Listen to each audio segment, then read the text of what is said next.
Bismillahirrahmanirrahim. Assalamualaikum warahmatullahi wabarakatuh. Ketemu lagi dalam pelajaran matematika. Pada pertemuan kali ini kita akan bahas mengenai literasi numerasi untuk materi dari bilangan bulat. Nah, sebelum ke studi kasus, kita cari tahu dulu apa definisi dari bilangan bulat. Nah, bilangan bulat adalah bilangan yang tidak mempunyai fraksi pecahan dan tidak mempunyai digit belakang koma desimal. Contoh dari bilangan bulat diantaranya 4, 5, min 6, 0, dan sebagainya.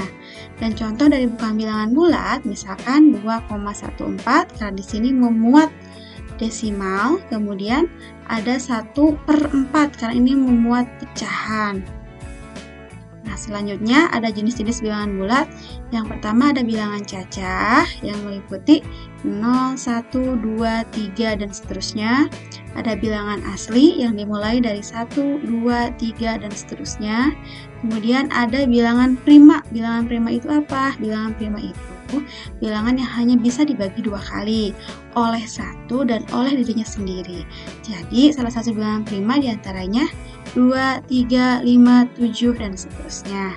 Kemudian ada juga bilangan negatif, diantaranya ada min 4, min 3, min 2, min 1, dan seterusnya. Ada juga bilangan positif, diantaranya ada 1, 2, 3, 4, dan seterusnya.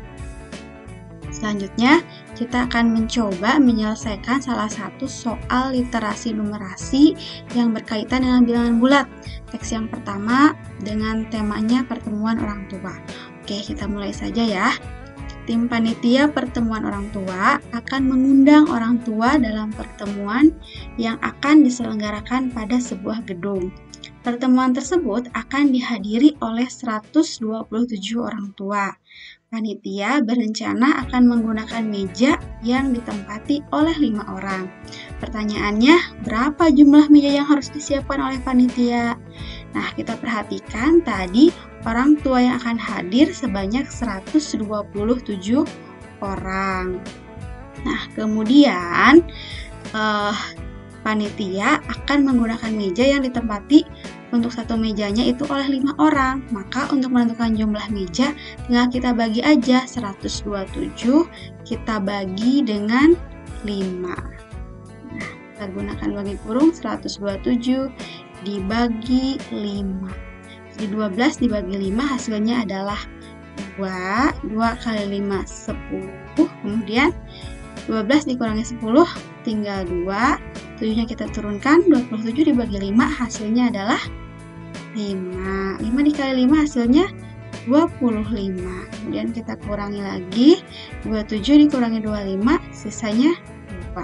Kita kasih koma, kemudian 20 dibagi 5, sisanya hasilnya adalah 4. Nah, sehingga 127 dibagi 5 adalah 25,4. Sehingga meja yang harus kita siapkan, nah berarti 2 kita bulatkan saja menjadi 26, karena lebih baik lebih di meja dibandingkan kurang. Jadi 26 meja yang harus disiapkan oleh panitia. Ya, selanjutnya soal yang masih yang sama. Soal yang keduanya, panitia akan menyediakan berupa air mineral kemasan botol 600 ml. Diketahui satu dus airnya berisi 24 botol. Nah, jika panitia yang berjumlah 21 orang juga membutuhkan minum, maka berapa dus air mineral yang dibutuhkan? Oke, kita hitung dulu jumlah orangnya. Tadi orang tua yang hadir ada 127 ditambah dengan panitianya 21, sehingga jumlah orang yang ada di dalam gedung tersebut adalah 148 orang. Nah, kemudian satu dus air ini berisi 24 botol. Yang ditanyakan adalah berapa dus air mineral yang dibutuhkan. Berarti kita tinggal membagi saja jumlah orang 148 kita bagi dengan jumlah botol dalam satu dus, yaitu 24. Kita bagi saja 148 dibagi 24, kita ambil angka 6. 6 kali 4, 24, 4 dibagi 2, 6 kali 2, 12, ditambah 2 hasilnya 14, sehingga sisanya adalah 4. Kasih koma, kasih 0, 40 dibagi 4 sekitar 1, sekian. Jadi hasilnya 6,1 sekian. Kita bulatkan saja daripada kekurangan.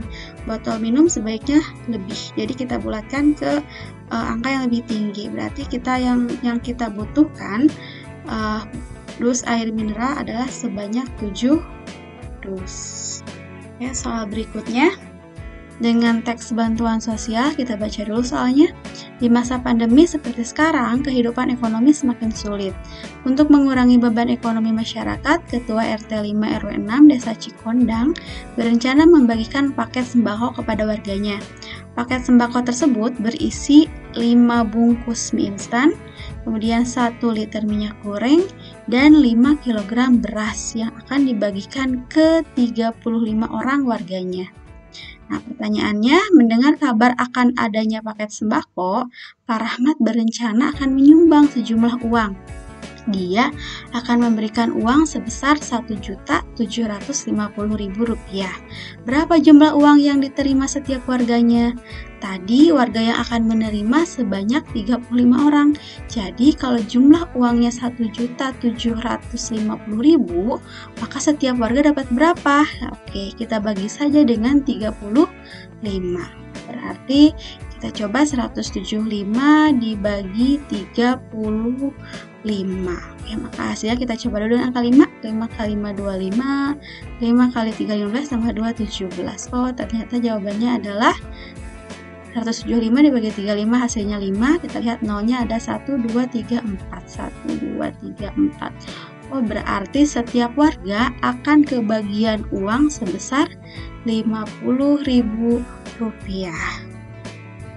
Kita lihat soal yang terakhir. Berapa banyak dus mie instan yang dibeli Pak RT apabila satu dus mie instan berisi 40 bungkus? Nah, untuk menentukan jumlah dus, kita tentukan dulu jumlah mie yang diperlukan. Nah, untuk menentukan jumlah mie yang diperlukan, kita lihat tadi setiap orang akan memperoleh 5 bungkus mie instan dan jumlah warga yang akan dibagi adalah sebanyak 35. Jadi jumlah mie instan keseluruhan tinggal kita kalikan saja. 35 warga dikalikan masing-masing 5 bungkus. 35 dikali 5 hasilnya adalah 175. Selanjutnya, untuk menentukan berapa dus yang harus dibeli oleh Pak RT dan kebetulan satu dusnya itu berisi 40 bungkus, maka jumlah dus yang kita butuhkan adalah kita tinggal membagi jumlah mie instan 175 dibagi dengan 40. Oke, kita bagi saja 175 dibagi 40, maka hasilnya adalah 4. 4 kali 40 160, sisanya adalah 15, 150 dibagi 4 3, sekian. Jadi kalau kita bulatkan 175 dibagi 40 adalah 4,3, kemudian kita bulatkan, kita ambil pembulatannya ke atas, jadi lebih baik lebih daripada kekurangan. Sehingga jumlah mie instan yang harus dibeli oleh Pak RT adalah sebanyak 5. Oke, sekian penjelasan hari ini. Terima kasih. Assalamualaikum warahmatullahi wabarakatuh.